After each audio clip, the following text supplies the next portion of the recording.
कांग्रेस ने आपसे बनाई दूरी, हरियाणा दिल्ली विधानसभा चुनाव में गठबंधन से इनकार। विपक्षी गठबंधन की एकता सवालों के घेरे में आ गई है। दरअसल कांग्रेस नेता जयराम रमेश ने कहा है कि कांग्रेस दिल्ली, हरियाणा और पंजाब के विधानसभा चुनाव में अकेले चुनाव लड़ेगी और आम आदमी पार्टी के साथ उनके गठबंधन की कोई गुंजाइश नहीं है। हालांकि जयराम रमेश ने कहा है कि महाराष्ट्र और झारखंड में विपक्षी गठबंधन के साथ चुनाव लड़ेगा। स्थानीय नेताओं में सहमति जरूरी। गुरुवार को जयराम रमेश ने कहा कि विपक्षी INDIA गठबंधन में ऐसा कोई तय फॉर्मूला नहीं है जिसे विधानसभा चुनाव में लागू किया जाएगा। उन्होंने कहा कि गठबंधन उन राज्यों में मिलकर लड़ेगा जहां कांग्रेस नेता और अन्य गठबंधन के नेताओं के बीच सहमति बन जाएगी, लेकिन जहां सहमति नहीं बन पाएगी वहां अलग अलग चुनाव लड़ेंगे। हालांकि जयराम रमेश ने साफ कर दिया है कि महाराष्ट्र और झारखंड में विपक्षी गठबंधन एक साथ चुनाव लड़ेगा। पंजाब में भी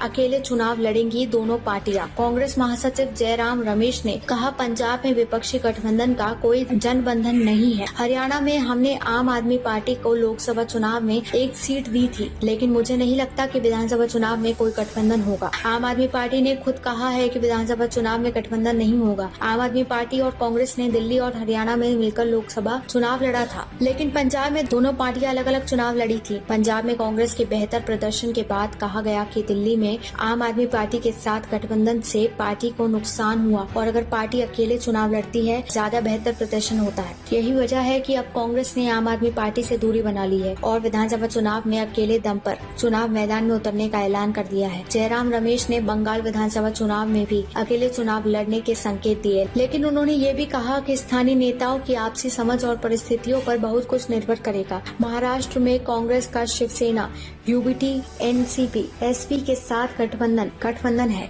वहीं झारखंड में झामुमो के साथ गठबंधन है। झारखंड, हरियाणा और महाराष्ट्र में इस साल के अंत में विधानसभा चुनाव होने हैं, जबकि दिल्ली में विधानसभा चुनाव अगले साल की शुरुआत में होंगे।